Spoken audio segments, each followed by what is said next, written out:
हरि ओम. भगवद्गीता बोध योगदास श्री जयगणेश जोशी यांनी केलेले निरूपण. अध्याय 5. कर्म संन्यास योग. ओम श्री परमात्मने नमः. अथ पंचमोऽध्यायः. जय योगेश्वर. परमात्म्याला नमस्कार. अध्याय 5. श्लोक क्रमांक 7. योगयुक्तो विशुद्धात्मा विजितात्मा जितेंद्रिया सर्वभूतात्मभूतात्मा कुर्वन्नपि न लिप्यते. जो आपली इंद्रिय आणि मन ताब्यात ठेवून अंतर्बाह्य परिपूर्ण शुद्ध झाला आहे, सर्व प्राणीमात्रांना स्वात्मा मानतो, असा योगयुक्त झालेला सर्व कर्मे करूनही कर्मभोगाने लिप्त होत नाही. येथे भगवंत श्री योग्याची लक्षणे सांगत आहेत. ही लक्षणे अंगी बांधल्यावर असा मनुष्य योगयुक्त होतो. योगयुक्त हा गीतेचा खास शब्द आहे. भगवंत श्री सांगत आहेत की आता असा योगयुक्त आपोआपच कर्मयोगी होतो. तो अशा काही एका पायरीला पोहोचतो की गैरकर्म करूच शकत नाही. त्यामुळे आता तो भोगमुक्त होतो. कारण आता त्याच्या हातून अशीच कर्मे होतात की ज्याने भोग निर्माण होणार नाहीत. तो निष्काम कर्मी होतो. त्याच्याकडून कर्म तर होत राहील, परंतु त्याचे फळ त्याला चिकटणार नाही. तो कर्मासाठी कर्म करील. येथे कर्म संन्यासावस्था त्याला आपोआप प्राप्त होते. याचा एक निराळाच परिणाम होतो. योगयुक्त झालेला सर्व प्राणी मात्रात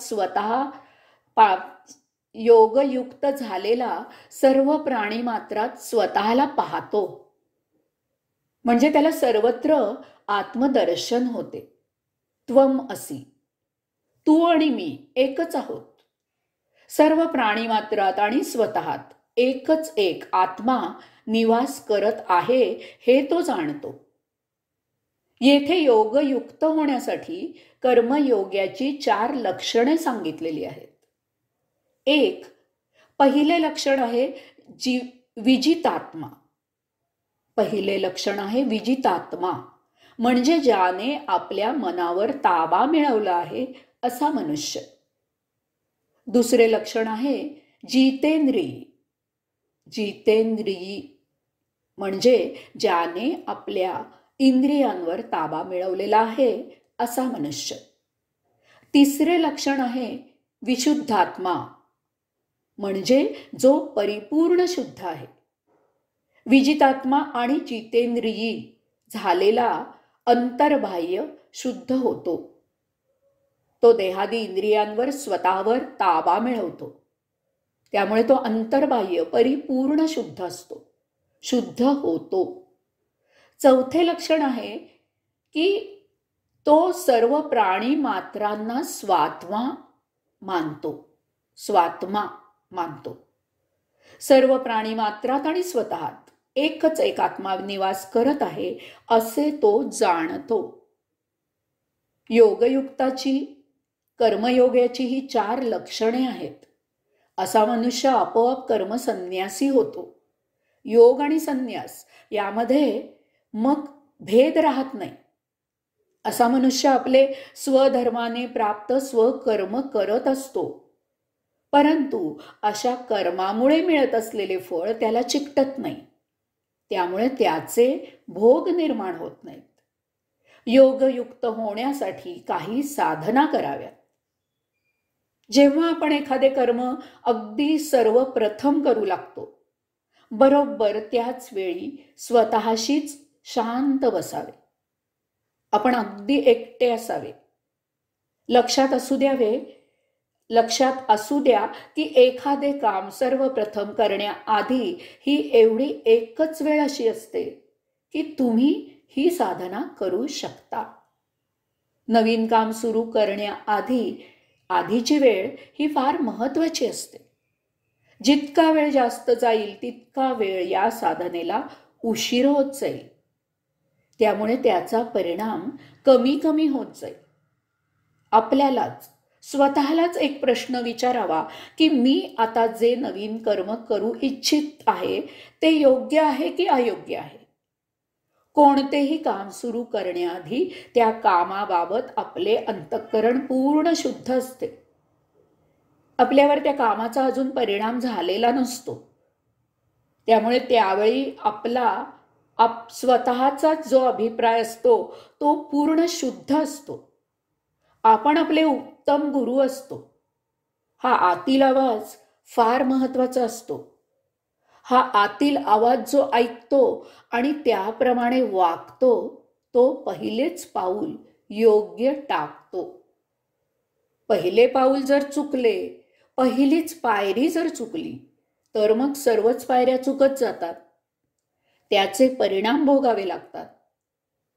स्वतःशीच विचार करावा की आपण आपल्याच एका अवयवाने दुसऱ्या एखाद्या अवयवाला त्रास देत नाही ना. कारण त्याचा काहीही परिणाम होत नसतो. केवळ आपण आपल्याच दोन अवयवांना आपापसात झुंजवून स्वतःहून त्रास आणि क्लेश देत असतो. यामुळे मूळ समस्या तशीच राहते. वरवर मिथ्या आपल्याला भास होतो. वरवर आपल्याला मिथ्या भास होतो की आपण उपाय करत आहोत. वास्तवात आपल्या हातून पापाचरण होतच राहते. गांधारीने डोळ्यावर पट्टी बांधून घेतली होती तरीही ती संन्यासी होऊ शकली नाही. ती पुत्र प्रेमापोटी दुर्योधनाला चुकीच्या मार्गापासून परावृत्त करू शकली नाही. उलट तिने त्याला प्रोत्साहनच दिले. हेच आपल्या उपवासाचे बाबत घडत असते. पोटाला भूक लागते आणि आपण त्याला खायला देत नाही. यामुळे आपल्याला सात्विकता आणि शांतता मुळीच मिळत नाही. उलट भूक मारल्यामुळे शारीरिक त्रास होऊन आपण तामसी होतो. आपण रोजचे जेवण न जेवता पचायला जड असे पदार्थ खातो आणि शरीर स्वास्थ्य बिघडवून घेतो. आपण इतरांशी व्यवहार करताना नेहमी स्वतःला 2 प्रश्न विचारावे. मी हा व्यवहार जर माझ्याशी केला तर मी हाच व्यवहार असाच करीन का? किंवा दुसऱ्याने माझ्याशी हाच व्यवहार असाच केला तर तो मी स्वीकारीन का? जर या प्रश्नाचे उत्तर होय असे असेल तर तो व्यवहार योगयुक्त होऊन केला जाईल. मग कर्म करूनही त्याचे फळ चिकटणार नाही. त्याचे भोग निर्माण होणार नाहीत. या योगे त्वम असि हे तत्व आपल्याकडून पाळले जाईल. सर्व भूतामात्री आपण एकच एक आत्मतत्व पाहू. आणखी 2 प्रश्न स्वतःला विचारावे. जे काही मी काम करत आहे त्या कामापासून मिळणारे सौख्य किंवा दुःख किंवा प्राप्त होणारा आनंद यासाठी मी दुसऱ्यावर अवलंबून आहे का? की मला मिळणारे सौख्य दुःख आनंद त्या कामापासून मला मिळणार आहे? या साधनांमुळे एक मूलभूत प्राथमिक गोष्ट घडते. ती म्हणजे आपल्या हातून गैरकर्म होत नाही. कर्म सुरू करण्याआधीच दुसऱ्याचा विचार केला जात असल्यामुळे आपले कर्म मूलतःच शुद्ध कर्म होत असते. तसेच आपण आसक्तीरहित कर्म करू लागतो. कारण कर्मफल हे दुय्यम गौण होत जाते. आपल्या हातून कर्मासाठी कर्म केले जाते. काम उत्तमातील उत्तम दर्जाचे आणि सर्वांच्या हिताचे. कुणालाही कसलाही त्रास होणार नाही याची काळजी घेऊनच कर्म केले जाते. सतत आपला व्यवहार हा आपण आपल्याशीच करत आहोत अशी भावना असल्यामुळे प्रत्येक कर्म शुद्ध होत असते. आत्मक्लेश करून घेत नसल्यामुळे आपण नेहमी ताजे तवाने राहतो. त्यामुळे काम पूर्ण ताकदीने आणि क्षमतेने केले जाते. सर्व अवयवांना आत्मसेवा घडत असते. आपण अंतर्बाह्य शुद्ध आणि पवित्र होतो. त्यामुळे त्या अविनाशी आत्मतत्वाची आच लागते. आत्मप्राप्तीकडे आणि मुक्तीकडे आपली झपाट्याने प्रगती होत असते. हरिओम.